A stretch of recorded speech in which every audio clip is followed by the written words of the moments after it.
Okay, I wanted to say welcome everyone to this special edition to Carl's Corner. Every edition is a special one, but this is actually even more because I'm actually reminiscing of a childhood through one of our great announcers for the Philadelphia Sports, along with Sam Carchidi again, but with the daughter of the great iconic sportscaster Bill Campbell, his daughter Chris Campbell. So I want to thank both of you still be on and thank you for the little technical glitch here in the beginning. But I think you're able to get the feel of what Sam was trying to convey in his great book that he had back in the day. We'll just show it one more time and welcome you both. Thanks for having us, Carl. Pleasure to be here. Hi, Carl. Thank you so much for having me. Yes, I know. Just through the little before we were doing this, there was a combination of the little different stories we were saying. It's good now we're recording it. But on a personal note, I think Sam and I both, Sam's a little younger than me, and I didn't realize that he actually did the 60 championship game for the Eagles because I was only 6 and a half. But obviously all my time is with the 64, 63 through 70 Phillies. And then with the Sixers after that. And I know Sam had some other ones. But then, Chris, having you on here and actually, you had them 24/7 almost. And your experiences growing up with that, when did you realize really who your father was? I realized who he was at Franklin Field. I was at an Eagles game with my mother. We were sitting in the crowd, not like in a press box or anything. And everyone around us had a transistor radio on. So they're watching the game, listening to the play-by-play. And I can hear, Van Brocklin goes back, and he finds Tommy McDonald, and Tommy McDonald catches that ball and takes off. And I can hear my father saying, he's at the 50, the 45, the 40, the 35, the 30, he's gone. And the crowd is going crazy about what's happening. But they also have got this voice of this crazy man, in the transistor radio, adding to the excitement. And I can remember as the play, kind of came to an end and they scored, etc. I'm tugging on my mother saying, Mom, just what? I said, why is everyone listening to Dad? What is that? Isn't that Daddy's voice? Why are they listening to him? And she looked at me and she said, because listening to him makes the game even better. Oh, that's great. And I kind of stepped back. And I have to say, I used to go to work with my dad. I would go to WCAU with him. And I ran around in TV studios. I would sit in the engineer's room when Dad did a show. I thought everybody's father was on the radio or on TV. I'm sure I did at that age. But, by 8, 9, 10 years old, it was beginning to occur to me that people were like asking him for his autograph. And I thought, oh, I guess his job is cool. We were talking off the air, Carl, before we started here. And Chris was saying that Merle Reese, the Eagles' great broadcaster, paid a great tribute to Bill when the Eagles were winning the Super Bowl a few years ago.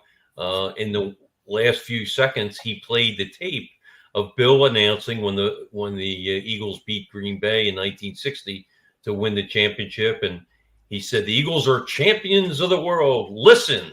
And he wanted you to hear the crowd and the fans. And what a great tribute Merle Reese paid to Bill. And Merle says Bill was his mentor, and a lot of Merle's traits, like he'll say Jalen Hurts, looking. And to him, that gave him time to check out the field, to scope the field, to see what patterns the receivers are running. And that's Bill Campbell. Bill did that all the time. And there are many things. I've talked to Merle about this, and there are many things that Bill did that Merle unashamedly, copied. And they say that's the best form of flattery. And but what a great moment. Chris, you can elaborate more on that with Merle paying tribute to your dad, right after the Super Bowl win. Yeah, that was such a gentlemanly and classy thing for Merle to have done. we stay in touch with each other here and there. Merrill and I just exchange a couple of emails a year, just saying hello.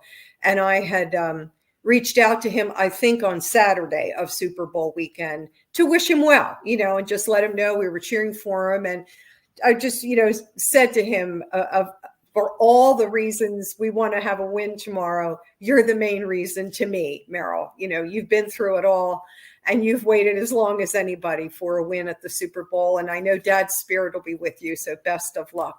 Perhaps that triggered him remembering the 1960 broadcast. I don't know. But that win was Merrill's game. It was Merrill's night. It was that team's win, not 1960s. And yet he had that sign off of Dad's teed up for himself just in case, I guess. And he used it after the post game as he finished his post game. And that was the last thing you heard as he signed off. And my son and I were driving home from a friend's house where we had watched the game together, and we both burst out in tears. We had to pull over and just compose ourselves, not only to hear Dad's voice again, but to be so touched that Merrill took that time to share that. I knew what he was doing. He was sharing it with the public, but he was saying something to us, to my family as well. And that was just a beautiful thing for him to do. What a classy man Merrill is, no question about it. Sam, before you actually came on, I actually showed Chris a little video that I can play, and I could see she was getting a little touched up. So obviously we're talking about, let's just hear it in his own words a little bit. I'm going to play this little 51-second clip. Campbell. I had my first indication that night that something unusual was going to happen.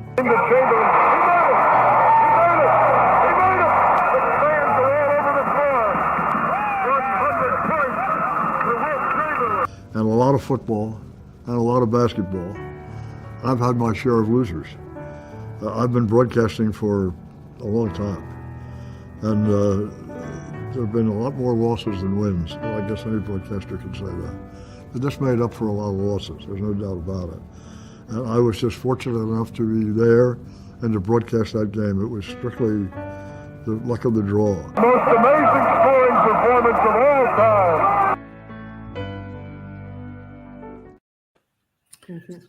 So that's a nice little tribute to actually hear that iconic voice, because to have three sports, you were just talking about football, but I knew him related from baseball.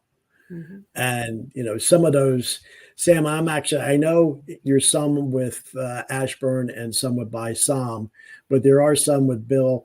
And I want to show this. I actually had this on the other one. I don't know if, Chris, you're familiar with it, but this is all three of them, but I'm going to play this too. So ready to go on. Here's a 3-1. Curve. There's a long drive. It really hits the left. Way back, Johnson. He's near the wall. He's got it. It started out like a home run. Just a big out.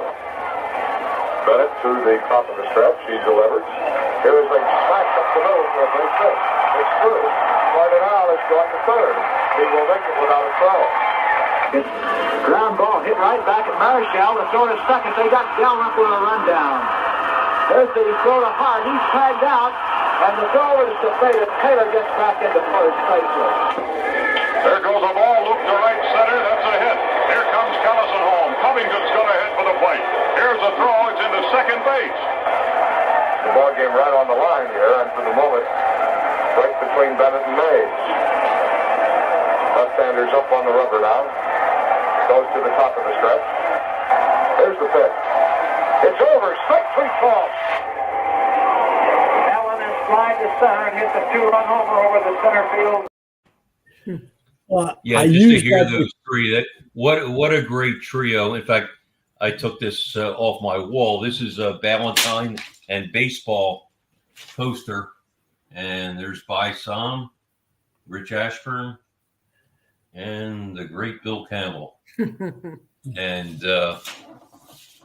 they were such a great trio together. I mean, a lot of people talk about Harry and Whitey, and Harry Cowell's tremendous announcer, Hall of Fame announcer, and Rich Ashburn, the chemistry they had, and they had a wonderful chemistry. But that started with Ashburn and Bill. I mean, Bill broke Whitey in. There's no question about it. And I think Whitey developed his dry sense of humor. Well, I love that picture. And tasty cakes, Valentine beer, got the beautiful. Would you believe they even now? I'm out here, Chris. Would you believe that's the one thing they do sell out here in California? They have tasty cakes out here, not the good ones. You have to stock up when you come east.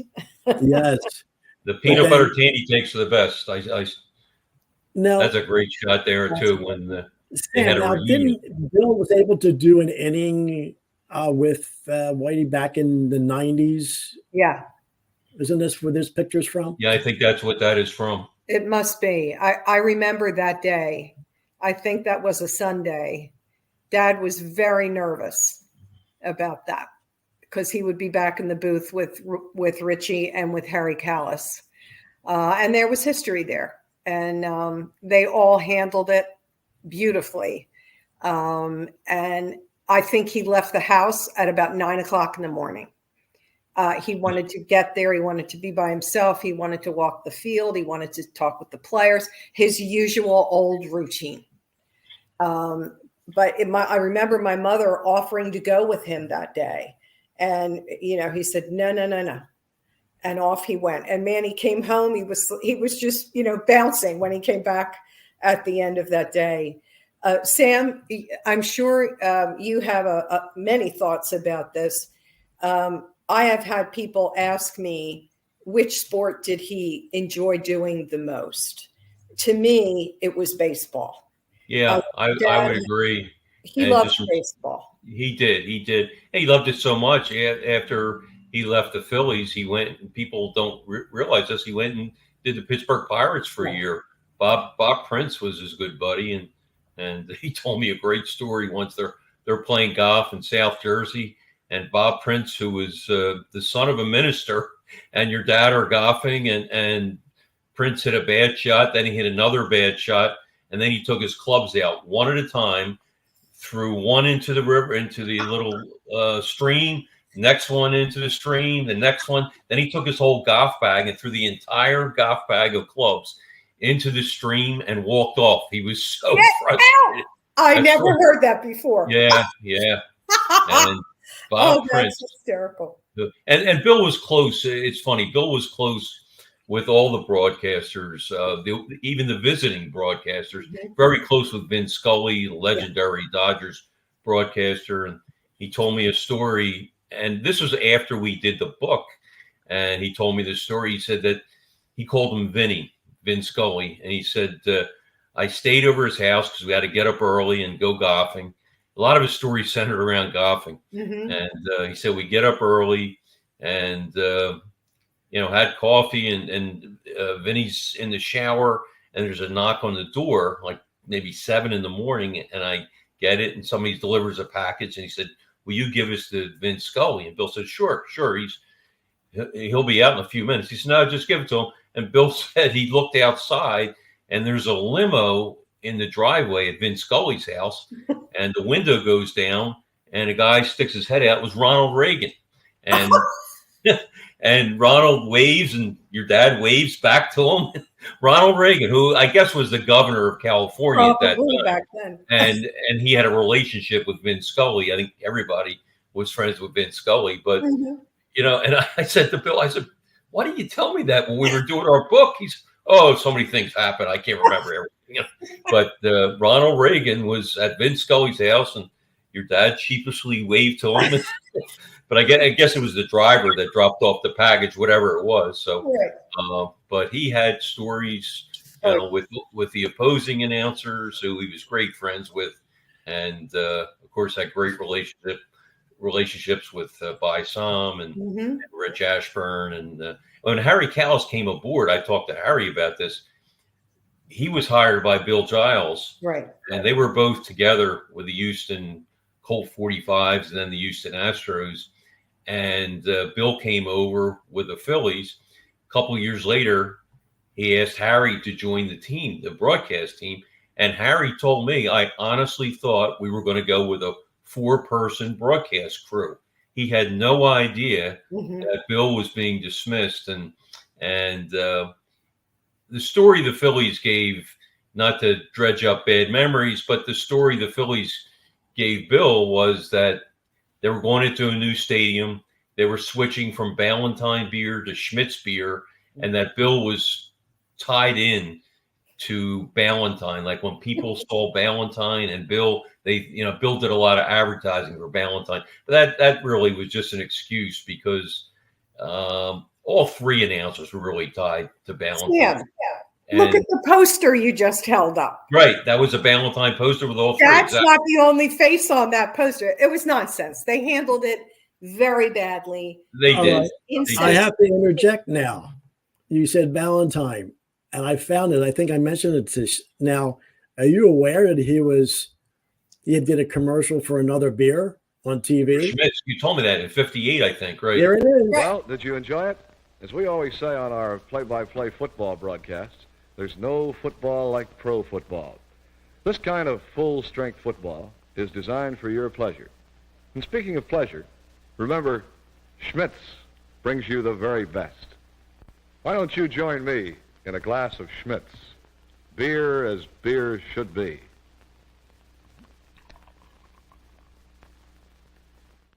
That's awesome. No, I had never seen before? that. That is great. And that proves my point that, when they said he was fired because he was too tied in to Ballantine, well, Schmitz was a new sponsor when they went to Vet Stadium, and they had used Bill. So that doesn't carry much weight. But to Bill's credit, he bounced right back and did the 76ers and had a very storied career and ended up on WIP and I know on and on. But the most iconic broadcaster in Philadelphia sports history, no question. Now, Sam, I just put something up that I don't know if you I found this on there. It's something that I'm going to just play this a little bit. Hopefully it plays correctly, but I'm going to play this and see if you guys remember any of this. And who called the play-by-play on radio, the voice of the Philadelphia Eagles, Bill Campbell. Bill, where'd the name Cinderella Bowl come out of this game? Well, I think, Kurt, it was typified by the fact that just 2 years before, in 1958, these two teams were probably two of the worst teams in the NFL. I know that the Eagles won 2 games in 1958, and Green Bay won 1 game, and they won their 1 game against us. And I've always remembered all the years I've been broadcasting, it's always stayed with me. We played a game in Green Bay in 58, and it was Dutch's first year with us. And it was a high-scoring game, but it was their only victory, and they beat us pretty handily. And we're sitting in the bus at that stadium in Green Bay waiting to go to the airport, and Brockman hollered at the bus driver, "Let's get out of here before they score again." Well, let's go back to December 1960, Bill Campbell, and let's set the scene. All right, fine, Kurt. After a slow start, Coach Lombardi really had the Packers rolling. They were the highest-scoring team in the league that year, with Horning and Taylor and young Bart Starr. I guess they were slightly favored to win. The Eagles with the best passer in the league in Van Brockman, his favorite receiver, Tommy McDonald, and the great Chuck Bednarik going both ways, had to score quickly and often. 67,325 fans overflowing Franklin Field today. No lights at Franklin Field, so the game's been moved up to a starting time of noon in the event of sudden death is necessary. The lineup. That is beautiful. Now, are you familiar with it? I just found that as just checking things out for, a couple of hours earlier, and I just found that. So did you ever see that, Sam?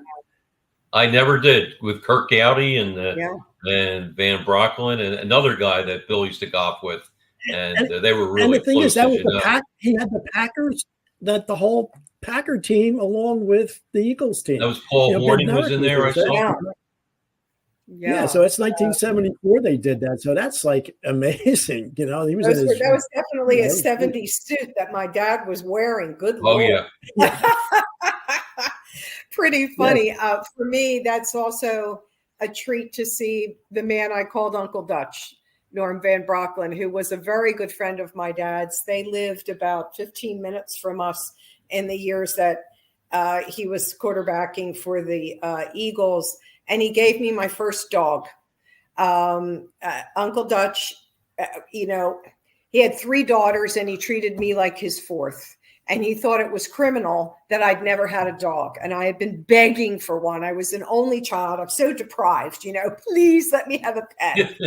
And his Cocker Spaniel impregnated the beagle up the street in their neighborhood. And the neighbors were really upset.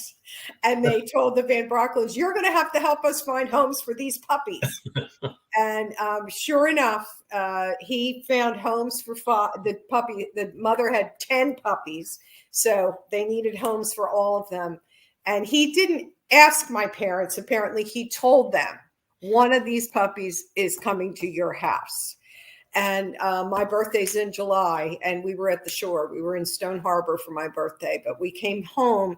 And that day when we got home, Dad said, I got to run over to Van Broecklyns. You want to ride with me? Well, I love to go to their house. They had 3 kids. It was, fun and games for me. So sure, I jumped in the car and we got there, and I got out of the car and was walking up the front step. And here came Uncle Dutch with this puppy in his arms. And, I kind of looked up at him and said, oh, where did you get the dog? And he said, well, that's a long story, but here. And he put her in my hands and he said, this is for you. Happy birthday. I thought that God had arrived on the front lawn of the Van Broecklyns home. And that was my first pet.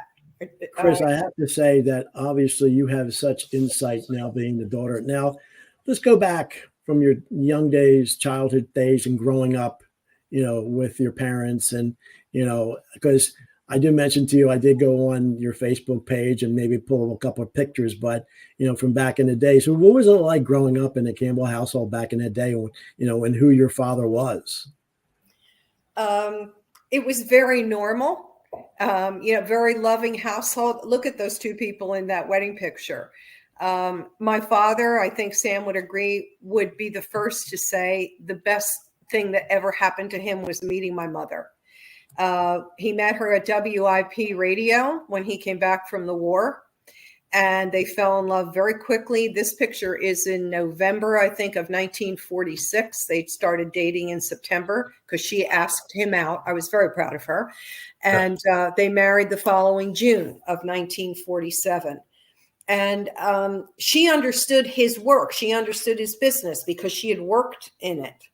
And she had complete confidence in his talent and in his abilities. And I think that gave him greater confidence. He came from a very challenging childhood, a very unstable situation. And my mom provided him with complete stability, a safe place, a predictable place. She was a wonderful homemaker. She was a fantastic mother. She was the perfect wife for him.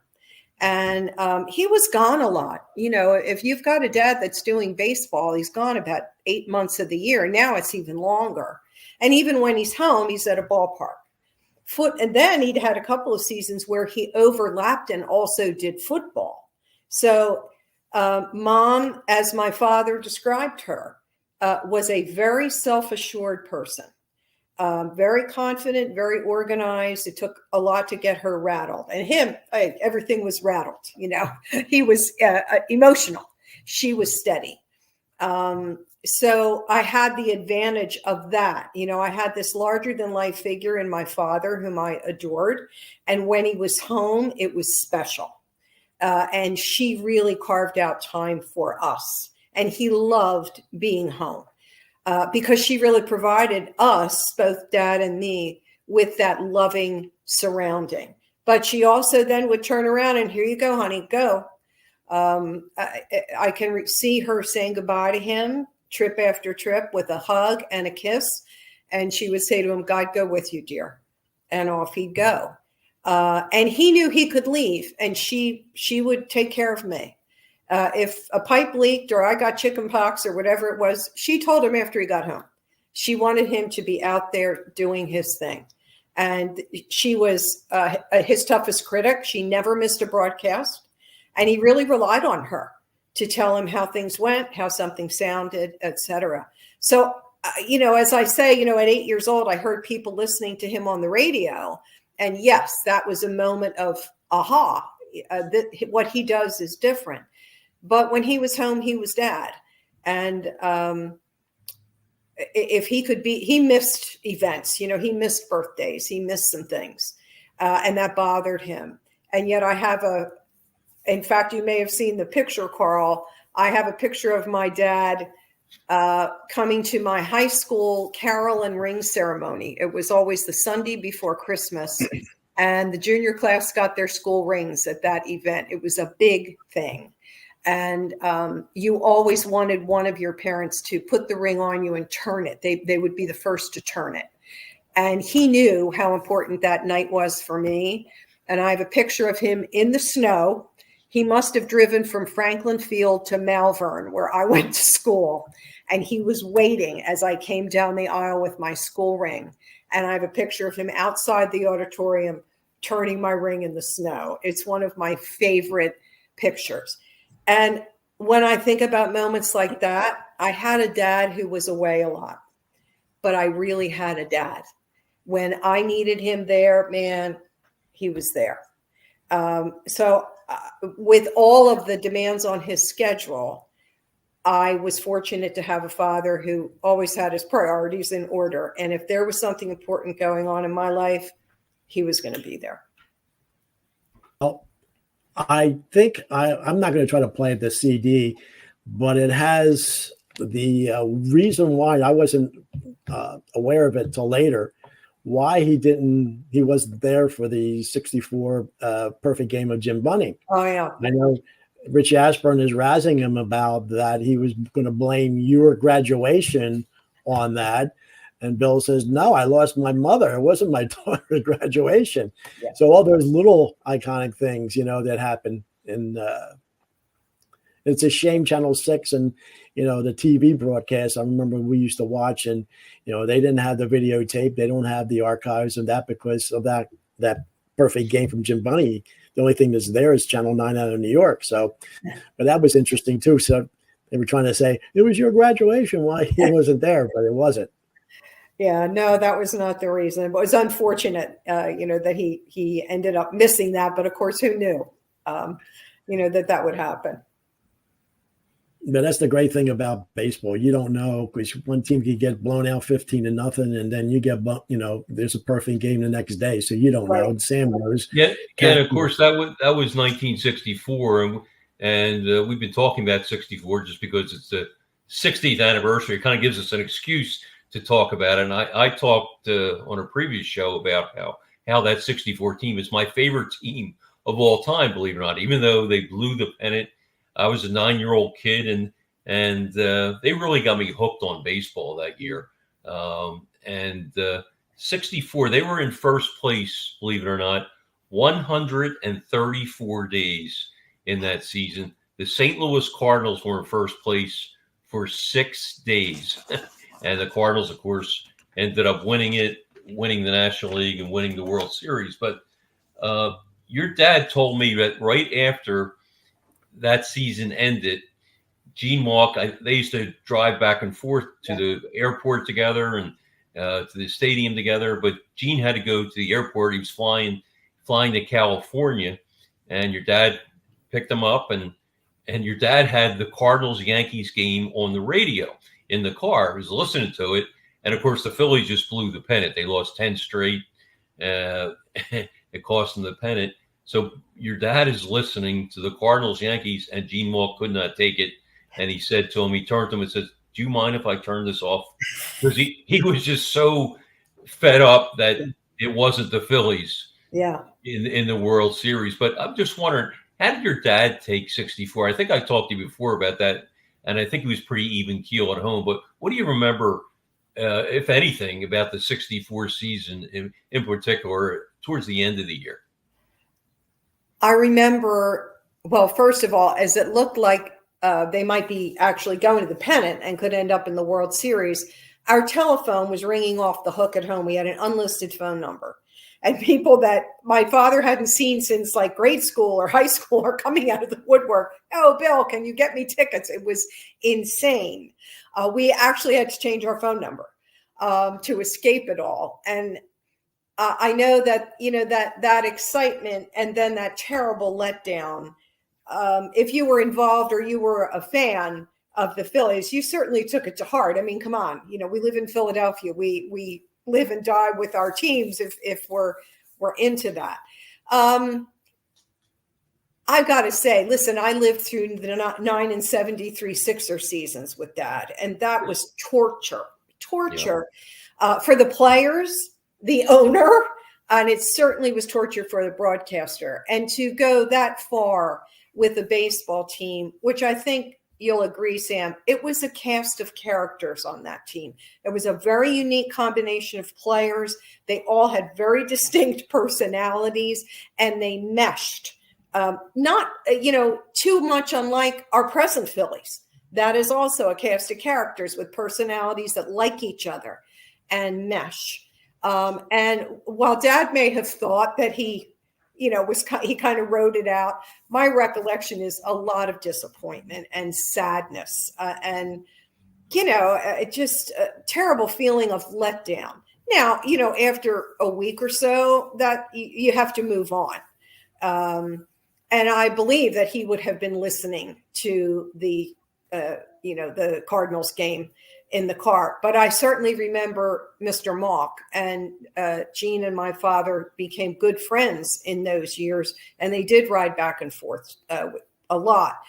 Gene stayed with a family out in Newtown Square who had become close friends with him when the team was in town, and we were in Broomall. So, they'd work that transport out pretty easily.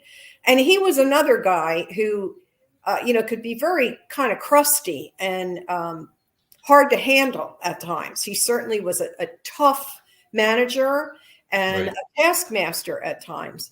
And yet he and Dad became very good friends. And Mr. Malk was like Mr. Van Brocklin. He was like a Dutch uncle to me, very kind to me, very loving to me. So I'm, very fortunate that I knew people like that. But yeah, Dad may have thought in retrospect, he just sort of wrote it out. Nah, Dad didn't write out a lot of things, Sam. You know that. He had a lot of heart, and he wore that heart on his sleeve, especially in those kinds of circumstances. But, then you got to start to get ready for the next season. I was very fortunate in '64 because as I said, I was only a 9-year-old kid, but my neighbor in Haddon Heights, New Jersey, Jack Carchidi, happened to be the Phillies beat writer for the Camden Courier Post, and he would occasionally take me and his son, Tom, to Connie Mack Stadium, and we'd sit in the press box. I'm 9 years old sitting in the press box, and I get to see all these writers and they're giving them ice cream and free sodas. And as a 9-year-old kid, I'm shaking my head. You get paid to do this? Yeah. And get kind of planted a seed that I wanted to be. If I wasn't going to be a pro player, I want to be a writer. And did you sit in the press box? I'm just curious. Did you sit in the press box a lot at Connie Mack? I sure did. And I remember the ice cream sundaes. That was Mike up in the kitchen of the press box who'd make those big sundaes in the styrofoam cups. Yep. I remember them well. But Sam, you and I might have been there the same night. Probably were. Did you actually sit in the broadcast booth with your dad or in a different section? But only for minutes at a time. They were very serious in there. I sit and listen to like John Kruk and Tom McCarthy now and the Fanatics coming in. And they're bringing food in. Yeah, Dad would not allow that. That was his office. And I think Byram took it very seriously, too. Rich was probably a little more laid back about it. But as you recall, the writers had a long span of work area in the area of the broadcasting booth.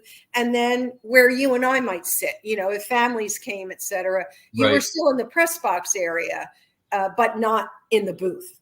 And, that's where Mom and I would sit, or, I'd bring friends with me. You said they were serious, but I miss those days because now they're always selling things on the air and buy this, buy that. I mean, baseball was the thing back then. They just talked about baseball, which was refreshing compared to the way it is now. Yeah. And that's not, to degrade the announcers now because they do a great job, but they're, they pay the bills.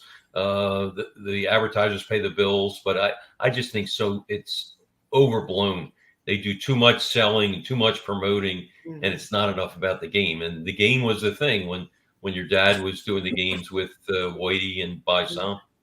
I agree. When you hear about this was the hot dog home run of the day, or whatever the heck it is, it's a distraction, and it really does interrupt your concentration, whether you're listening and or watching a game. And it's probably true of all sports, but it does seem especially intrusive in baseball, when you that silence, that taking a beat to just let the sound of the game and the crowd come over you is so important. If you're not lucky enough to be in the park, it gives you the feeling that you're there. Right. Yeah, so I agree with you. All these little sales pitches. We all have to understand why, though, because tickets, the highest price ticket at Connie Mack Stadium was back in the day was $3.50, Right. and you could go to the bleachers for what, 50 cents back in Connie Mack. Yeah. And so, but now, $2.25 for reserve seats. Yeah. but most players had to have an off-season job. So now with your multi-million-dollar contracts and the amount of revenue, so everything has a price. So that's the problem with all sports, not just baseball. Yeah. Johnny Callison was a bartender, I remember, and he was a used car salesman in the off season, and they all had jobs, like you said. Yeah. Well, it's, I know there's a little bit about Bednarik, and, my dad being in construction and concrete, he actually met him on certain jobs because he said, well, and there's that one video about him saying, well, yeah, we had practice till 11. Then I had to go take a shower, eat a sandwich, put a suit and tie on, and go sell concrete. And, and it stuck because he played like concrete. But look, they all had to have jobs now, 6 months, and they're complaining that they have it tough, So anyway, I find it interesting, Chris and Sam, that Bill, did he start with the Warriors? Because I know he did the 100th point game with Chamberlain, but that was not the Sixers, that was the Warriors. Right. Yes. And that was before the Phillies, so he did. Yeah, he did basketball? the Warriors. He also did Big Five basketball too for a while, and then he ended up with the Sixers, and obviously they had a bad team. But how long did he ended up with the Sixers? I would say about 10 years, Sam. Yeah, something like that. And I remember you mentioned, Chris, the infamous 9-73 year. I remember Bill telling me that Ira Kozlov, who was owner, and he said he really cared about everybody. And he said, we were getting ready for a West Coast trip, and he said to me, Bill, don't take the trip. You need some time off. This has been just a gruesome season. Take the West Coast trip off, go home, relax, take 4 or 5 days to yourself. And Bill was really touched by that, but he said, thank you, but no thanks. But your dad was really touched by that. Wow. The concern that Ira had for your dad, for his health. He said, watching this team is not good for your health. I remember Freddie Carter was named the most valuable player of that 9-73 team. And Freddie, after the season, said, does that mean I led the team to a 9-73 season? So there were a lot of good one-liners that year, but it was, I think your dad said that was more miserable than the 64 collapse, because at least 64, for almost 6 months, it was a joy. Exactly. To follow that team. Exactly. And there was a difference because you were a writer for the Enquirer covering baseball, but you wouldn't have one, a game and then another city the next night or whatever. You were at least in the city for a couple of days, possibly. So you didn't have that constant travel, correct? Yeah. Basketball and hockey. I covered the Flyers for the Enquirer for about 15 years, and you did not get to enjoy a city at all because, like you said, you didn't even unpack your suitcase because you might be in the city at the most for 2 days.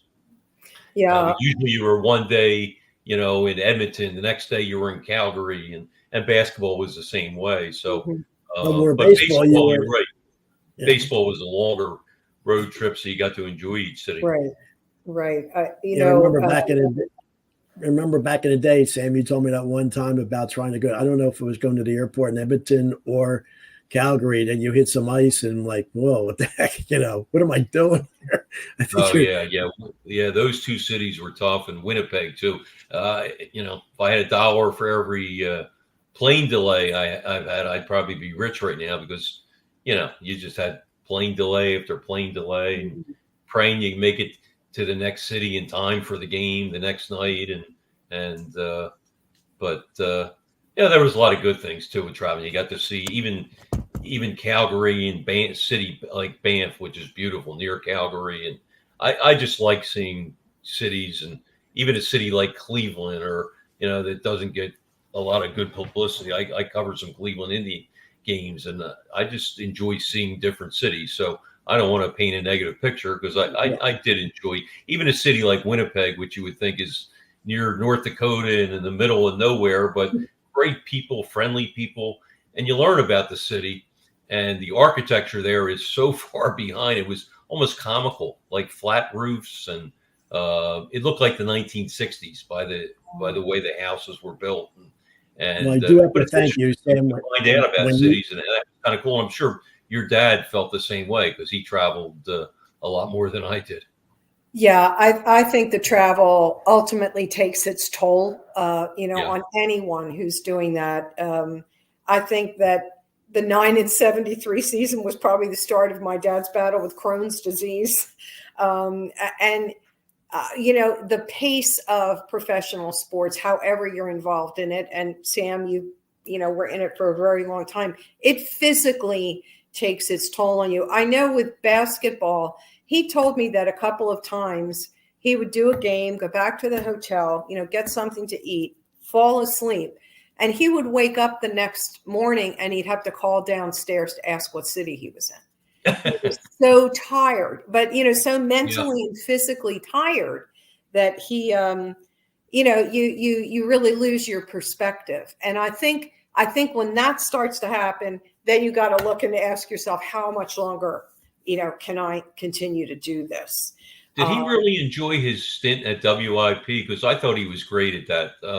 He was a call-in talk show host, and I thought he was tremendous. He was, unlike a lot of people that like to scream on the radio, your dad was just patient with the callers, and he just, it was like you were having a conversation back and forth, instead of him trying to show how much knowledge he had. He wasn't like that at all. He really respected the callers. I thought he was tremendous on WIP. I'm just curious if he ever talked to you about that, if it was a change of pace for him. It was a definite change of pace for him. I think at that point in his life and in his career, he had to come off the road. He could not physically do it anymore. It was destroying him. And I think to be able to prepare, he was a great reader, as you know, Sam. He read, 3 or 4 newspapers a day, and he didn't just read sports. He was always up on politics. He was up on news. He loved history, and he brought a lot of that to those shows, so that wherever the conversation might go, he'd have something to contribute. And I think it was challenging for him. You always had, the wacko caller here and there, the nasty caller. But as you say, I think that he tended to kind of level them out and treat them well. And I think he always believed that if you treat people well yourself, they're going to treat you well in return. And I would say for the most part, that held true for him. I also loved those later years when he would do those commentaries for KYW. KYW, yep. Yeah. And when he died, Ray Didinger came to Dad's viewing. And he said to me, your dad was not just a good sportscaster. He was a really good writer. And I remember I got tears in my eyes and said, Ray, Dad would be so proud to get that compliment from you. And he said, well, I mean it. And he said those commentaries were little snippets every other day, or how many days a week when he did them, of really fine writing. And he said he reached a point in his career where he didn't really care who agreed with him or not. He wasn't beholden to any owner. He wasn't, worried about what some player might think if he expressed a criticism. Right. and he could just say it.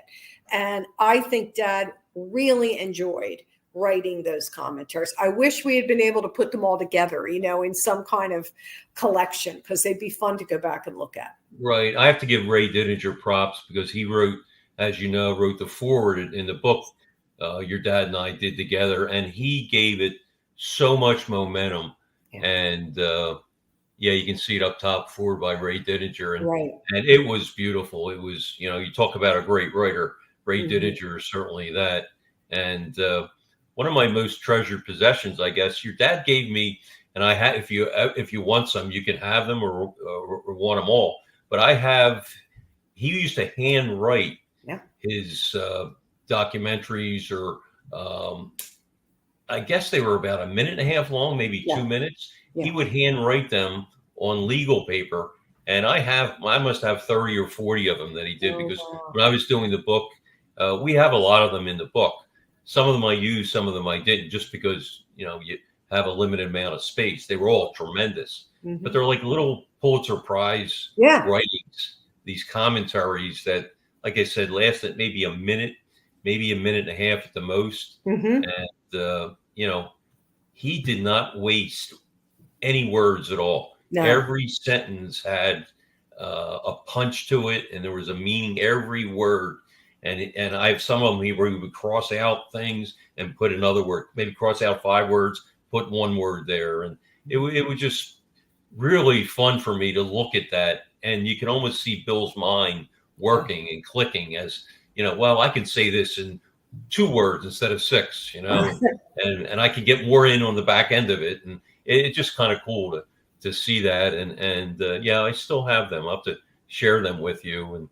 But he was such a great writer, your dad, no question about it. I have to make a personal note, because I was in sales the late 80s when WIP went all sports, and I would actually time my day, because we'd have to go into the office about 8:30, 9 o'clock. Bill wouldn't come on till about 10. I think he had a 10 to 2 or 10 to 3 shift on WIP.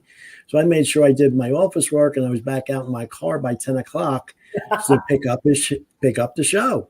And I actually called in a few times, about whatever was the topic of the day was, or whatever sport he was covering. And he was very gracious. But I'll never forget that they had a sponsor. It was that Motel 6, that Tom Bodett thing. And I think he must have been having a good day or whatever. And he was like laughing and he's coming back from that break. He says, "They're not going to leave a light on for me. I know the light's on." I looked at what he was able to. They got that, but I was hysterical. But they're not going to leave a light on for me. Anyway, that's my little personal note in that regard. So, Chris, I know we probably just scratched the surface. We really never, but we could talk for maybe a couple more hours. But I think the whole Philadelphia, and I know it's a shame that our generation with Sam and yourself are the last to have seen him in his prime. And hopefully this podcast, and maybe we could do a couple of other ones down the road to continue his legacy, and, whatever else Sam might think. I know Sam's a busy guy with the hockey thing and all that, but where do you think as far as, legacy for your dad in the Philadelphia? I know he's had the awards. I know he's in the Halls of Fame. What else? Is there anything else that he's not a part of? Funny you should ask. I've always felt that Dad should be in the Baseball Hall of Fame. Between his time with the Whiz Kids in the late 50s and his time with the Phillies in the 60s. Can I interrupt for 1 second too? Your dad, you talk about, he actually did a radio show, a regular weekly radio show with Connie Mack. I mean, that predates the Phillies. I mean, that's amazing to me that he did that. And I didn't mean to interrupt you. No. And those were the days of the A's. That was back in the Philadelphia A's. Sure. This is how long his association with baseball went. I think he should be in the NFL Hall of Fame too. But because it was the sport he loved the most, that to me would be the ultimate honor for him, not me. It has nothing to do with me. But yes, he's in the Pennsylvania Sports Hall of Fame, the St. Joe's Hall of Fame. He's in the NBA Hall of Fame with the Kurt Gowdy Award, etc. Wonderful honors. I don't discount any of them. His Wilt Chamberlain broadcast is archived in the Library of Congress. He would have bust his buttons to know that happened the year after he died. But to me, in my heart, I will always feel like everybody he worked with is in the Hall of Fame from that whole era, not just Byram and Richie, Harry Callis as well, though they did not, necessarily work together. But to me, that would just simply be the ultimate well done for him. I know that he was a fabulous football broadcaster. I remember him that way, and probably because that was the first impression that he made on me. And I love the excitement in his voice as you go back and listen to those recordings. But for him, I think that would just be the icing on the cake for him. And yet, I've got to tell you, Carl, I'm clearly very proud of my dad, and I'm so grateful for the chance to just share who he was and what he did so well and what kind of a person he was and how much he meant to me and to my family. So very grateful for the chance to talk with you and with Sam, who became like a son to him in those years as they wrote together and really got to know each other. Dad loved you dearly, Sam, and I know why. And I loved him too. He was. We would meet a couple times a week, sometimes more, and he would come to my house, or I would go to his house in Haddonfield, and it was the favorite part of my week. And he was such a special person, and there's nobody even close. I mean, when you talk about the best broadcasters in Philadelphia sports history, he's number one. And the book is called Bill Campbell, The Voice of Philadelphia Sports. Originally, I wanted the book to be called Bill Campbell. I don't even know if you know this, Chris, but Bill Campbell, The Voice of Philadelphia. And your dad vetoed that. He said, no. John Facenda is the voice of Philadelphia. And, that's what went through my head when you said it. No, John Facenda was the voice of God. He had respect for other people. I mean, Bill was so caring, and he was very aware of other people and didn't want to hurt anybody's feelings. So we changed it. We added the word sports. But to me, he's the voice of Philadelphia for, he touched parts of 9 decades. Now, if he worked in 1929, that 1 year counts, or 1939, but he touched parts of 9 decades, and just amazing. He is the voice of Philadelphia to me. And that's no offense to, John Facenda or Larry Kane or, whomever. It's just such a tribute to Bill and his longevity. And he was just as good at the end as he was in the beginning. And I can't praise him enough. And his humility and how humble he was just makes it even so much greater to me. He was an icon, but he liked being an everyday person. I think most people thought of him as an uncle. You felt like, even though people that didn't meet him, they felt like they knew him. Yes. And what a great trait to have. I've talked to so many people who have not met him or never met him, and just felt like they had a personal relationship with him because, he wasn't uppity. He was, and he talked with people. He didn't talk, above people. And what a great quality to have. Yeah. Johnny Carson quote when he retired that he thanked his audience for allowing him to come into their home. And Bill did the same. He came into everyone's home in the Philadelphia area through radio and through television through all those years. And then obviously, we're the age group that grew up with our Beatles and all that. And, but Bill was not our rock star, but our other star in sports, because it was music and it was sports back then. And I have to have one little side note. And I mentioned it, that Daily News Live, Barkan had on back in the day, all the prominent announcers. And I think Michael Barkan asked Bill, he never did hockey. And I know Sam, we know Gene Hart is the iconic Flyer announcer, and he just looked at Gene. He says, I can never do what Gene does.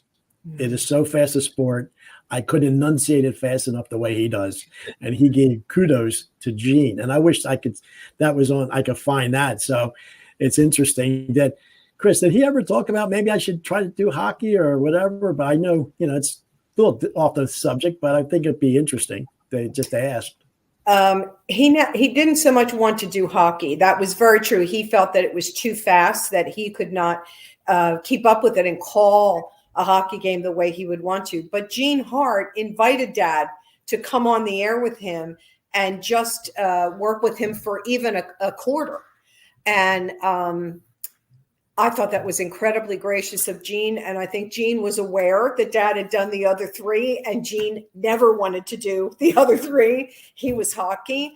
But Dad said no. I think he felt that if he couldn't do it really, really well, he didn't want to do it. And maybe he didn't think about this, but let's face it, Gene Hart was the voice of hockey in that era. And I think Dad was probably respectful of that as well. And your dad was the voice of baseball that made us understand the rules of baseball, how it was played, and all of that. Where Gene educated the Philadelphia market on hockey. True. Right. Bill, along with made us, understand what baseball was. I think Bill did do some commentaries on a lot of commentaries on hockey and the Flyers. It wasn't like he ignored them when he was with KYW. So he was very well versed on hockey, and but like you said, he thought it was maybe a little too fast. But he did not forget the Flyers. He did a lot of commentaries on Ed Snyder and many of the Flyers.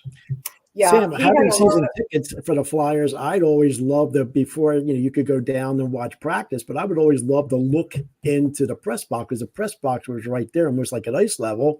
Mm-hmm. And, I would see Dan Kelly there with St. Louis with his, but then there was one night, Bill's there and he's just talking. He's just like hanging out, he's not working. He's just there and everybody's talking to him and he has a seat, he has a press pass, but he wasn't working, but he was just there to be in the press row. And it was interesting, that was, for me, that was like, wow, he's at the Spectrum watching a Flyers game in the press box, So, I wonder if he was a guest, between period guest with Gene Hart. He might have been.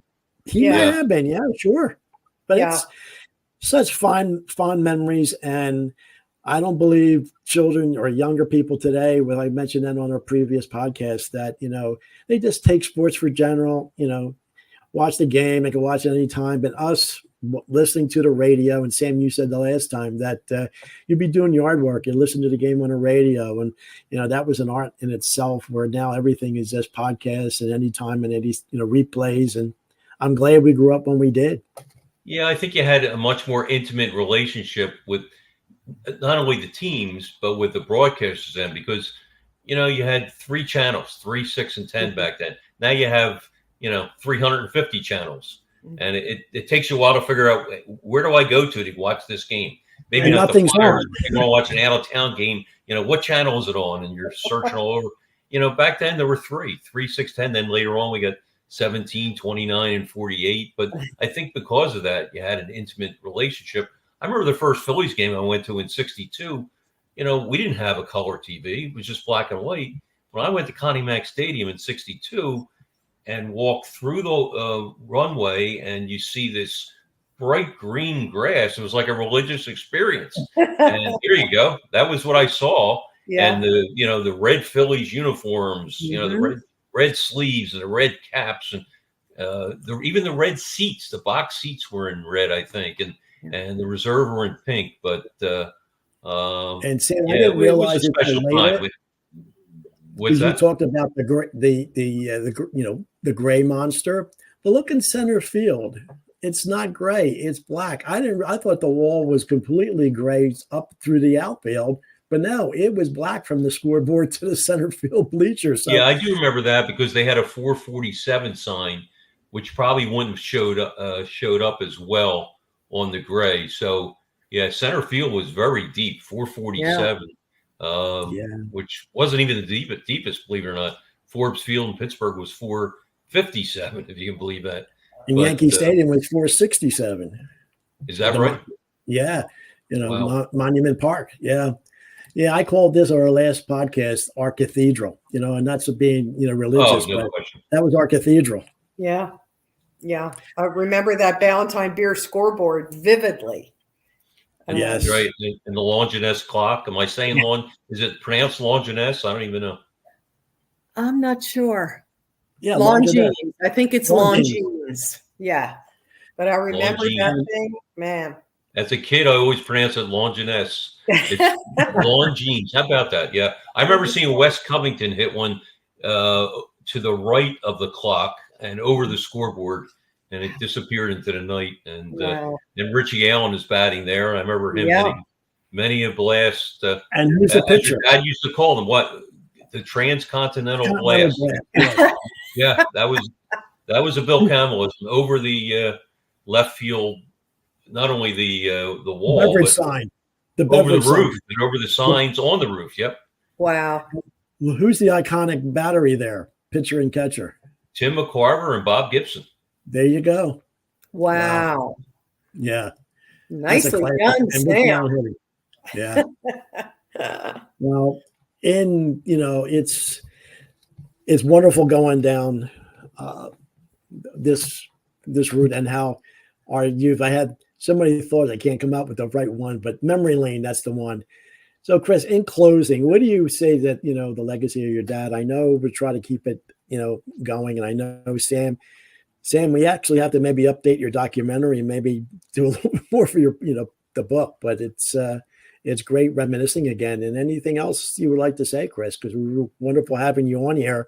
I know we could probably go for another 2 hours. No, I'm very grateful to you, Carl, for taking the time to do this, and grateful to Sam, who knew Dad so well and shared so many memories with him. And Dad entrusted those memories to you, Sam, which says a lot about you. And what it was my honor, believe me, my honor to do that book, and so proud to do it. I mean, your dad was the best, and he was like a second dad to me, and it took a while, to be honest with you. It took about 5 years. Every once in a while I would say, are you ready to do the book? And then I asked him several times, and then finally I just stopped for about a year. And then one day he called me up and he said, that book you were talking about? He said, I think I may be ready. And he told me, I think I've told you this, Chris, but he said, it's not for me. I want to do it for my grandkids, for my great grandkids, and for my daughter. It's not for me. I said, Bill, I'll call you tomorrow and we'll set up a schedule, and I'm ready to go. Because I knew we would not have a difficult time getting a publisher for it, because he's such an iconic person and broadcaster. Yeah. But it's my honor to do it, no question. So it's only leads to doing a documentary now. I remember that, Sam, and I did. He had told me about you a couple of times. He calls me. He thinks I should write a book, or he wants to write a book about me, and he thinks I've got stories to tell. And I think it was after we had 1 or 2 grandchildren. So then he had great granddaughters, which he never expected to have. That I said to him, Dad, I can't remember all your stories. There's no way for me to remember them all. And, think about for them, for Kate and for Kevin, my children. And now you've got great grandchildren, and they will not hear these stories unless you tell them, and unless they're in a book somewhere. And I guess he thought about that. Ironically, Sam, my children did not ever hear Dad do play-by-play until he died. And KYW had put together his broadcasts. And I put the radio on the morning after he died, and I can still see my kids at the kitchen table. They had come over to my house. We had been together, of course, most of the night before. And there's Dad. I don't know which game it was, but they did a beautiful job of putting together his most iconic broadcasts. And I can remember both of them just riveted to the radio. Right. And I remember Kevin saying to me, Mom, I never heard this before. He said, I knew that Pop was appreciated. I saw that all the time. And if I said who my grandfather was, it was always a big deal. But I never heard that. Now I get it. And I guess, Carl, for your question, it's that. It's, that I so appreciate people still continuing to get it when it comes to what to me was a very high bar that Dad set in the city of Philadelphia for our sports broadcasters. I think that he was out there in front with a bundle of talent and a great voice and a great memory that could really synthesize a whole lot of information and just share it with you spontaneously as a game unfolded in front of him. Very well said. It took me far too long to appreciate that any broadcaster who sits down in front of a microphone has no idea what's going to happen. They can only bring everything they know about the players, the managers, the planning, the prep, that all of that they've been present for, or they've read about, or they've absorbed before they've sat down in front of that microphone, and hope that it all comes together as the game unfolds. And the stress of that and the challenge of that and the excitement of that, man, when you get it right, it's no wonder people remember. And Dad was human. He had plenty of shortcomings and flaws like the rest of us, but he was really good at this. And I'm so grateful to have the chance to just remember that and share that with anyone who might come across this and watch or listen. Well, if anything that we may not have covered today, you're always welcome to come back on. This is not a one and done. That's the great thing about this, because, I'm going to post this on my YouTube page, the Facebook page, and maybe some other professional sports pages out there. And hopefully it might have some legs that we can have in, addition to. And I can't thank you enough, Sam, because if anything, your background. Let me ask you, now, is the book still it's still available, or what's the situation? You can get it on Amazon. I'm not sure, to be honest, if it's still in bookstores, because it was, 18 years ago now. But I know you can get it on Amazon. That's probably the best way to get it if people are interested. And probably the best thing, or one of the best things, is that there's a CD with the book, and it has all Bill's great calls. I mean, Richie Allen home run, the end of Wilt Chamberlain's 100-point game, the Eagles' 60 championship, some of his commentaries on KYW, and on and on. There's probably a couple dozen. And Bill Roswell, who's now retired from KYW, did a tremendous job as the producer to produce that CD. And I can't thank him enough. And Bill did a great job of putting that together. And you can relive on YouTube. I was using some of that, hopefully the glitch wasn't there, but I was using that. So that's really on YouTube right now, that people can actually listen to that. And it is fantastic listening to all of that. And it's, you go back into your youth and need to relive all that again. So it's amazing. So any other follow-up? Is there anything we may not have covered there, Chris or Sam? No, I think we covered it, and happy to come back in the future if there's any interest. But as I said, I'm thankful to Chris for bugging her dad to get the book done. I think you put a bug in his ear, and it was all my pleasure to do it. And I knew Bill before casually, but we really got close when we worked together, and it was just so great to do the book together and to feel a small part of his life. So thank you, Chris. Oh, thank you, Sam. You helped write Dad's legacy, and I'm very, very grateful to you. And I know he was grateful and proud to have worked with you. And Chris, if you ever want to do anything and, say, hey, I didn't say this, or I want to say that, you have my contacts now. Just let me know. We could pop on within a day or two with schedules. I'd love to do it. And obviously, if Sam's got his time available, he could come back on. And I know the next time probably Sam and I are going to talk. I know it's 60 years for the Phillies, but, 50 years for the Flyers coming up, because me, Sam, and my cousin were 3 of the lucky 17,007 when the Flyers won the Cup.